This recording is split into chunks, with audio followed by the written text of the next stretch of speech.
There was a late entry, so this will be the second last entry.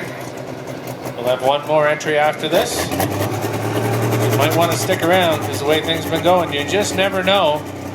But hooked up to the sled, we got Chance McGrath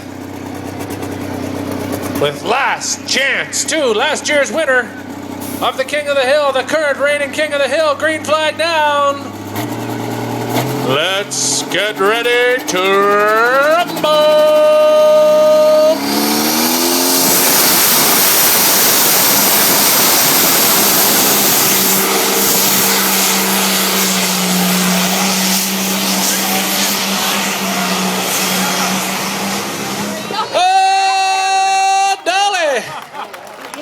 Butter my butt and call me a biscuit. That's a hell of a pull.